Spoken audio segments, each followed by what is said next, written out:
Si Durayan ang makalangit na tagawasak at guro ni Miriam na nahulog sa kaguluhan. Siya at ang kanyang mga tauhan ay gumawa ng mga kakilakilabot na bagay sa Maria at tila hindi naparusahan. Ngunit isang araw, sa hindi malamang dahilan, bigla siyang nawala. Walang nakakaalam kung saan siya napunta. Dahil dito, makalipas ang ilang taon, bumagsak din ang kanyang hukbo dahil wala na itong pinuno. Ang paglipas ng panahon ay nagdulot ng pagbabago sa lahat ng bagay, at ang kwentong ito ay umabot sa kasalukuyan. Isang hindi kilalang lalaki ang sumisigaw sa galit dahil siya'y tinraidor. Mukha siyang pulubi, puno ng kawalang pag-asa. Pagkatapos ay naalala ng lalaki ang lahat ng nagtaksil sa kanya. Si Hyle B ang isa sa kanila, at agad na sumagi sa isip niya ang isa pang tao, si Hong, na iniwan siya sa sariling kapalaran. Pagkatapos, naalala niya ang isang lalaki na palaging may suot na makulay na maskara si Max Safen. At ang huling tao na kanyang naalala ay si Hanga. Lahat sila, nang walang pag-aalinlangan, ay nangako na maglilingkod ng may katapatan, ngunit sa totoo, nais nilang patayin siya. Kahit sa pinakamasamang panaginip, hindi niya inakala na mabubuhay pa siya matapos ang lahat ng ito. Ang mga traidor ay naparusahan. Ang gasgasan at hindi kaaya-ayang anyo ng lalaking ito ay nagkwento ng kanyang istorya sa isang batang halos makatulog na sa naririnig.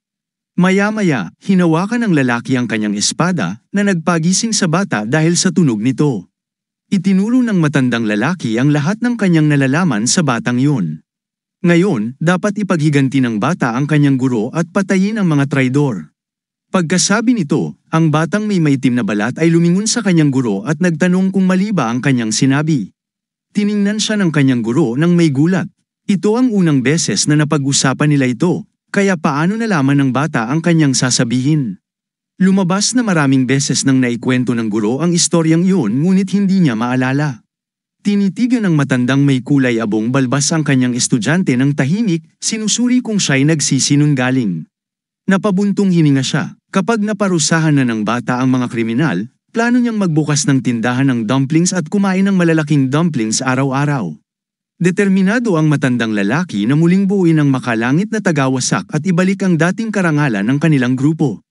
Pagkatapos nito, tumawa ng malakas ang matanda habang nahihiya namang kinamot ng bata ang kanyang ulo. Biglang tumigil ang lalaki sa pagtawa at tahimik na tiningnan ang kanyang estudyante na parang may iniintindi. Lumipas ang ilang sandali na parabang naglalaro sila ng kung sino ang unang magsasalita. Maya-maya, ang matandang may balbas ay nagsimulang magsalita at tinawag ang bata bilang Kang Rong. Tinanong niya kung napag-aralan na ba ng bata ang 12 sagradong teknika ng makalangit na pagwasak. Pagkatapos nito, muling ikinwento ng matanda ang kanyang puot at sakit na dala sa kanyang puso. Patuloy ang paglipas ng panahon hanggang sa tuluyan ng mapahinga ang kanyang guro. Pagkatapos nito, nagpunta ang batang lalaki sa Middle Kingdom upang tuparin ang huling habilin ng kanyang guro. Ang batang may maitim na balat ay puno ng galit sa 4 na taong nagtaksil sa kanyang guro. Determinado siyang ipaghiganti ang kanyang guro, anuman ang halaga. Makalipas ang ilang panahon, pumunta ang binata sa isang kainan upang magmeryenda. Sinabi ng taga-silbi na matagal nang patay ang mga iyon. Hindi agad naintindihan ng lalaki kung sino ang tinutukoy kaya nagulat siya at napatanong. Lumaki ang kanyang mga mata na parang itlog ng manok nang marinig ang sagot. Lumabas na ang 4 na traidor na nais patayin ni Kang Rong ay matagal nang patay. Nang mawala ang pangunahing lider ng makalangit na sandaan, nagpatayan ang kanyang mga tauhan dahil sa agawan ng kapangyarihan. Bumagsak din ang kanilang hukbo. Nangyari ito bago pa man ipanganak ang taga-silbi, ngunit ang kwentong ito ay naipasa mula noon hanggang sa kasalukuyan. Hindi niya alam ang kahit ano, at parang ginugol niya ang buong buhay niya sa isang kuweba. Ang batang may maitim na balat ay nananatiling tulala, sinusubukang intindihin ang mga impormasyong kanyang natanggap. Hindi pa rin siya makapaniwala na ang lahat ng traidor na yun ay patay na, at hindi niya magagampanan ang habilin ng kanyang guro. Ngayon, ang bata ay nasa kalungkutan at pagkalito, ano na ang gagawin niya kung patay na ang mga lalaking yun? Hindi niya maipaghihiganti ang kanyang guro at masimulan ang kanyang pagiging bayani. Natigilan siya sa kaisipang yun, sinusubukang maghanap ng solusyon. Biglang bumukas ang pinto ng walang laman na silid na kanyang kinaroroonan. Isang boses ang nagsabi na malaya na siya at maaari na siyang lumabas. Nag-aalala ang mga gwardya para sa kinabukasan ng binata. Isa sa mga lalaki ang nag-alok na irekomenda siya bilang tagapagbantay ng isang marangal na pamilya, ngunit tumanggi ang bata.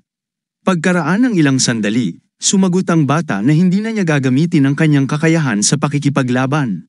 May desperasyon sa kanyang boses. Nagulat ang mga lalaki sa narinig. Sandaling tumahimik ang mga ito, iniisip kung biro ba ito o hindi. Hindi sila makapaniwala dahil ang batang ito ang Sam-Ire sa Iron Horse Gang noong nakaraang taon. Ang lahat ay maaaring naging maayos para sa bayani, ngunit dumating ang mga sundalo ng pamahalaan na kanyang napagkamalan bilang kaaway. Pinatay niya ang lahat, kaya siya'y nakulong ng 1 taon. Tinatayang 20 taong gulang pa lang ang bata. Ang sining ng pakikipaglaban ng walang espiritual na disiplina ay tila sandata lamang para pumatay. Sa kanilang karanasan, maraming katulad niyang mga mandirigma ang nawala na lamang na parang bula. Habang palayo na ang batang lalaki sa mga gwardya, isang dalagitang may dalang mga dumpling ang naglalakad papalapit, may dalang 2 basket para sa mga gwardya. Narinig ng bata ang ilang bahagi ng kanilang usapan. Nagpasalamat ang mga ito sa isa't isa at tinapos ang pag-uusap ng magalang. Hindi ito pinansin ng pangunahing tauhan na nagpatuloy sa paglalakad, nalulunod sa kanyang mga iniisip. Nagpunta siya sa isang lokal na kainan na nasa maliit na lugar sa gitna ng luntiang mga puno. Nakadagdag ito sa maginhawang atmosfera. Nagdesisyon ang bayani na kumain dito upang magmeryenda at kahit paano ay maibsan ang kanyang iniisip. Mabagal niyang ninuya ang pagkain, ninanamnam ang bawat kagat. Walang masyadong tao sa loob at magalang ang mga taga-silbi. Biglang, ang kurtinang nakasabit sa entrada ng kainan ay dahan-daang itinulak. Isang malaking kamay ang bumukas dito at ilang malalaking lalaki ang pumasok. Sinalubong sila ng magalang ng mga nasa loob. Ilang saglit pa, naupo sila sa isang mesa at agad na lumapit ang taga-silbi upang kunin ang kanilang order. Wala silang inutos kundi tubig. Sinabi nilang mag-o-order na lang sila mamaya. Ang matandang babaeng nakapink na kimono ay napabuntong hininga at pumunta upang kumuha ng tubig. Samantala, ang mga taong nakaupo sa kabilang mesa ay nagsuot ng malalaking sombrero na tila aalis na. Ang kanilang kilos ay agad nakakuha ng atensyon ng bagong dating na mga lalaki.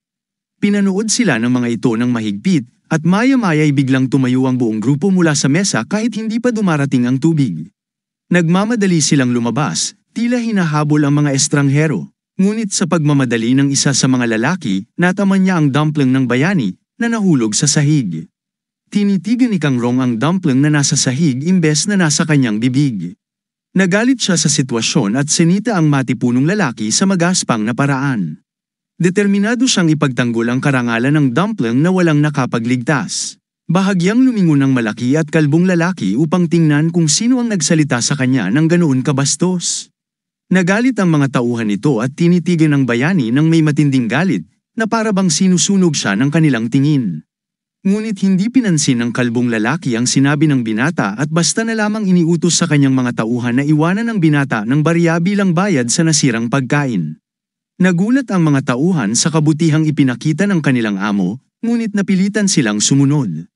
1 segundo lang ang lumipas, ibinuhos nila ang mga barya diretso kay Kang Rong na tahimik lamang na nakaupo. Habang paalis na ang grupo, tinawag nila ang binata ng ilang hindi magagandang salita. Nanatili pa rin siyang tahimik, halatang wala siyang pakialam sa kahit ano sa sandaling yun. Samantala, ang order ng grupo ay handa na at inilagay ng kusinero sa mesa. Gayunpaman, ang mga nag-order ay umalis na at hindi na nakuha ang kanilang pagkain. Hindi alam ng mga taga-silbi kung ano ang gagawin dahil bayad na ang order. Sa oras na yun, bumalik ang isa sa mga tauhan ng kainan. Si Lola, pagkakita na bumalik na ang manggagawa, ay agad na nagbigay ng bagong gawain, ihatid ang order sa mga lalaking umalis. Agad namang nagtrabaho ang batang lalaki. Kinuha niya ang pagkain at naghanda ng tumakbo. Samantala, ang ating bida ay patuloy lang na kumakain, tila wala sa sariling iniisip ang mga nangyayari sa paligid. Biglang bumungad ang isang nakamamanghang tanawin. Ang matatiyog na bundok ay umaabot sa kalayuan ng abot tanaw, habang ang patak ng mainit na pulang dugo ay bumubuhos sa lupa. 3 estranghero ang napapalibutan ng parehong grupo ng matatangkad na lalaki mula sa kainan. Wala nang mapagtaguan, at tila handa nang sumuko ang isa sa kanila, na wala na ng pag-asa na buhay pa siya. Nagulat ang lahat sa narinig. 2 lalaki ang protektado ang isang dalagitang nakatago sa kanilang likuran. Patuloy silang kinorner ng mga kalaban at wala na silang matatakasan. Tila matatapos na ang kanilang buhay. Biglang narinig ang isang boses na nakakuha ng kanilang atensyon. Sino kaya ito? Lumabas na ang empleyado ng kainan na naghatid lang ng order. Sa wakas, naabutan na niya sila. Walang pakialam ang binata sa nangyayari sa paligid, basta iniabot niya ang pagkain sa dalagita. Nagulat ang dalagita sa tila walang interes na kilos ng binata, ngunit kinuha pa rin niya ang order. Pagkatapos nito, naghanda na ang binata na bumalik. Ngunit hinaranggan ang kanyang daraanan ng 2 tauhan ng kalbo. Nagulat ang binata kung bakit siya hinaranggan, kaya tumingin lang siya sa kanila ng may pagtataka. Ang isa sa mga lalaki ay nagbago ang ekspresyon, isang nakakatakot na ngiti ang lumitaw sa kanyang mukha. Bigla siyang sumugod sa walang muwang na binata, ngunit bago pa siya makalapit, isang gintong barya ang tumama sa mukha ng isa. Tinamaan siya sa ilong dahilan upang damyugo ito. Ang lakas ng hagis ay tumama rin sa empleyado ng kainan, dahilan upang siya ay bumagsak sa lupa, mukhang malubhang na sugatan. Medyo nag-alala ang bida dahil sa maling target, ngunit hindi siya labis na nagsisi dahil sa aksidenteng iyon ay nailigtas ang buhay ng bata. Ang parehong malupit na lalaki ay tumingin sa di-inimbitahang bisita na tila sumire sa kanilang plano. Ang lahat ng naroroon ay tumingin sa ating bida ng may interes, maliban sa manggagawa na tila walang maintindihan dulot ng malakas na suntok sa mukha. Ang dalagita ay nakatitig lamang, nagulat sa epikong pagpasok ng ating bida sa kanilang laban. Sa loob ng ilang segundo, patuloy na namangha ang lahat. Muling naghagis ang ating bida ng ilang mga gintong barya. Sa bawat galaw ng kanyang kamay, ang mga baryang iyon ay lumipad papunta sa kanyang mga kalaban. Masasabi nating ito ay paghihiganti para sa mga dumpling. Ang mga kalaban ay bihasa sa martial arts kaya nagawa nilang iwasan ang mga baryang inihagis. Bukod sa pag-iwas, kaya rin nilang salagin ang mga ito gamit ang kanilang mga sandata. Isa sa mga lalaki ang bihasang pinapaikot ang kanyang sandata na parang alisi. Hindi birong nalungkot si Kang Rong nang makita niyang hindi epektibo ang kanyang atake at kinakailangan niyang mag-isip ng ibang paraan. Agad na nakilala ng mga walang hiya ang di-inimbitahang bisita bilang ang parehong binata mula sa kainan na bastos na nagsalita sa kanilang amo. Hindi inaasahan, sumali sa sitwasyon ang kanilang amo. Huminga ito ng malalim at tumayo. Napansin ng malaking lalaki na malakas ang binatang itim ang buhok para sa kanyang edad kaya't napagpasyahan niyang siya mismo ang humarap dito. Medyo nalungkot ang binata sa ideyang sisirain niya ang kanyang pangako na gagamitin niya ang martial art sa huling pagkakataon sa kanyang buhay. Isang mapang-asar ng ngiti ang sumili sa mukha ng binata at sinabihan ng mga kalaban na huwag nang maghintay at sabay-sabay siyang atakihin. Nabigla ang mga walang hiya sa tapang ng binata. Agad silang nap-icon. Ang dalagita, sa kabilang banda, ay nanunood lamang ng may interes sa kung ano ang susunod na mangyayari, ang kanyang mga mata ay puno ng kuryosidad. Ang kalbong lalaki, na narinig ang ganitong kawalang galang, ay tuluyang nagalit. Ngunit bago pa siya makapag-react, nakatanggap siya ng isang napakalakas na siko sa sikmura. Ang suntok ay napakabilis kaya't hindi man lang siya nakapagkurap, at ang ating bida ay nasa harapan na niya. Biglang damaloy ang matinding sakit sa kanyang katawan at bumuga ng dugo mula sa kanyang bibig. Ang sakit ay labis na matindi kaya't hindi siya makagalaw. Nakanganga sa gulat ang dalagita at hindi maalis ang tingin sa nangyayari.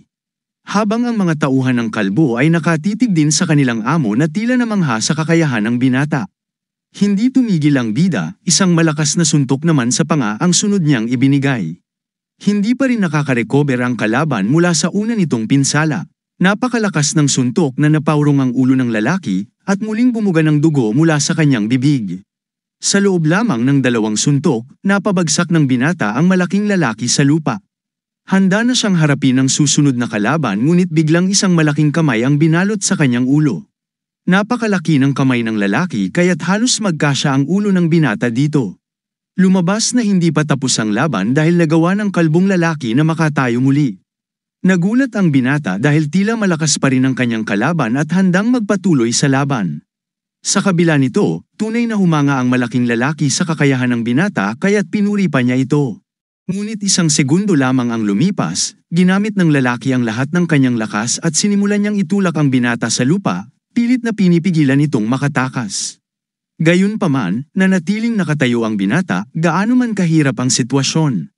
Habang nagpupumilit pa rin ang binata, nagkwento ang lalaki tungkol sa isang mandirigmang may katawan na mas matibay pa sa diamante.